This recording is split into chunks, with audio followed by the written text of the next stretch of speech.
Good morning. I'm being led to share some words, some wise words that I had come across many, many years ago in a book written by Iyanla Vanzant. And the name of the book is The Spirit of a Man, A Vision of Transformation for Black Men and the Women Who Love Them by Iyanla Vanzant. And this is published by Harper, San Francisco. And this was published initially in 1996. 1996. So anyway, I came across this book, and I actually had the opportunity to meet Iyanla Vanzant, and this book is now autographed by her. And on August 29th, 2001, she wrote to me, "Beloved, weep no more. Love, Iyanla." So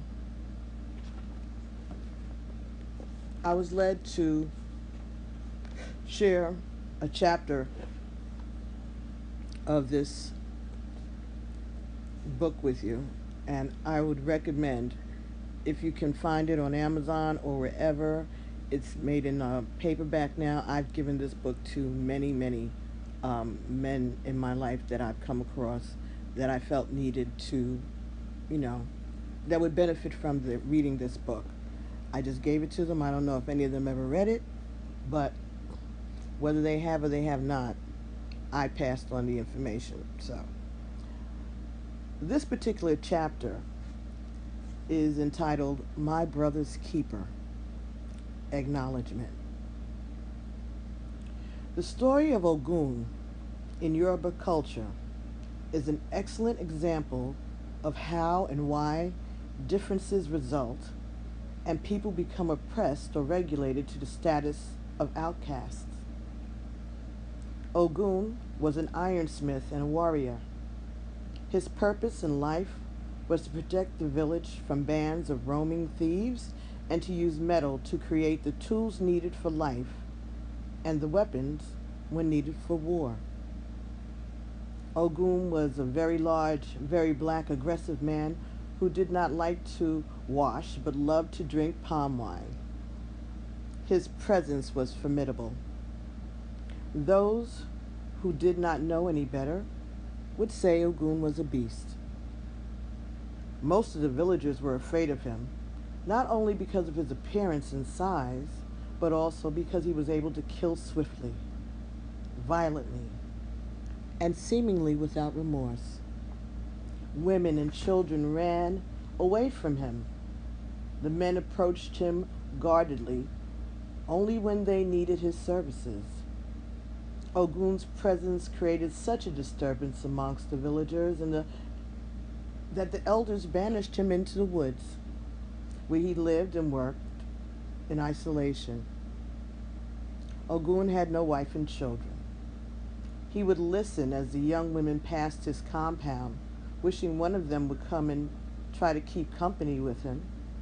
He heard the children laughing and playing in the village, and he wished they would come and reach out so he could teach them his craft, how to mold metal into useful implements and instruments.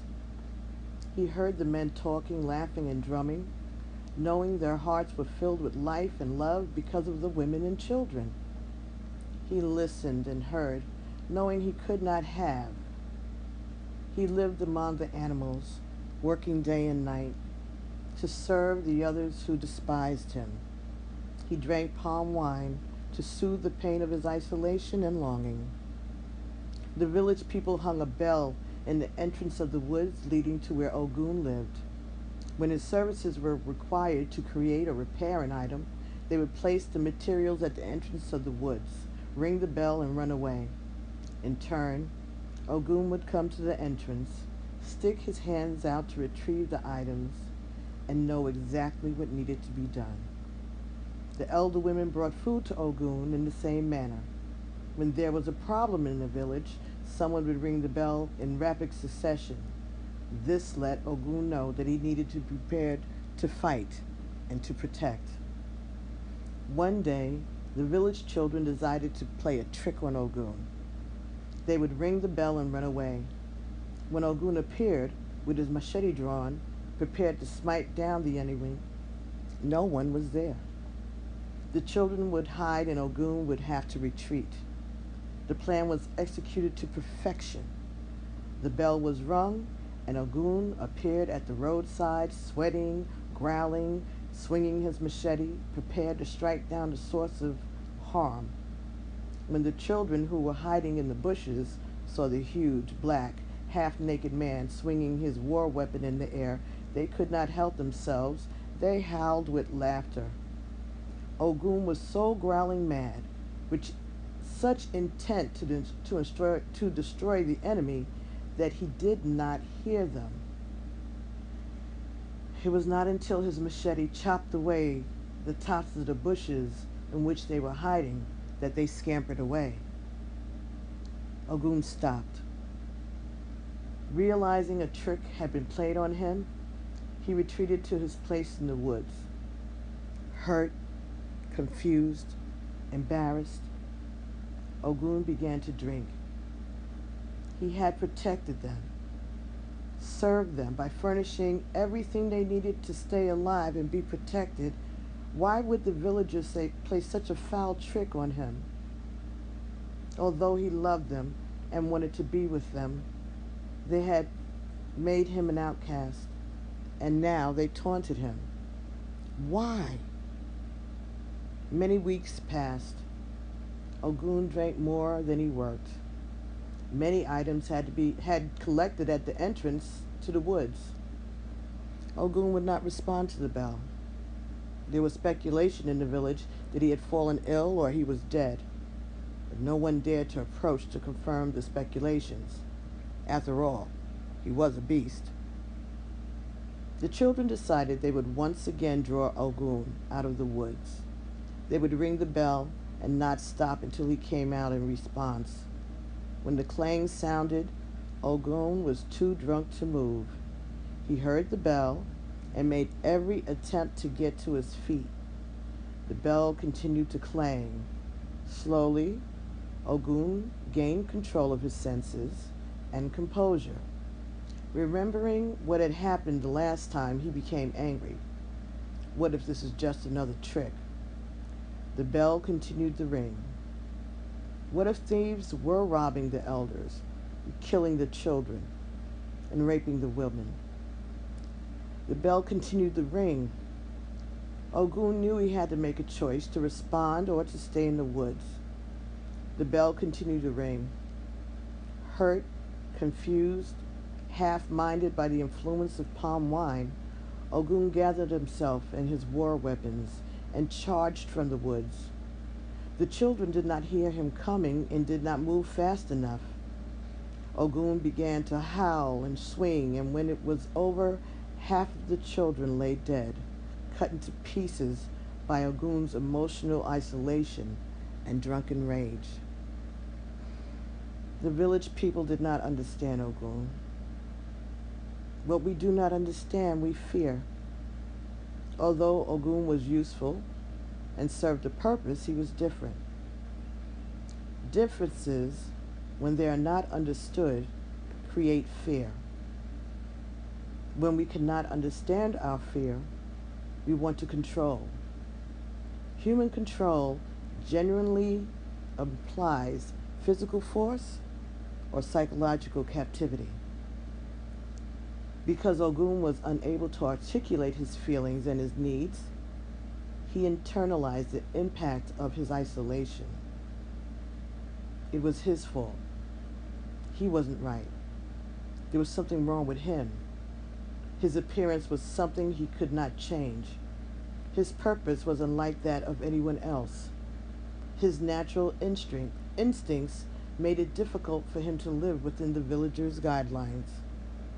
Each of these factors contributed to the misunderstanding and fear of him. His response to the fear helped to create a cooperative, oppression that kept him stuck in the isolation of the woods and ultimately contributed to destruction of those around him. Ashe. Thank you, Iyanla.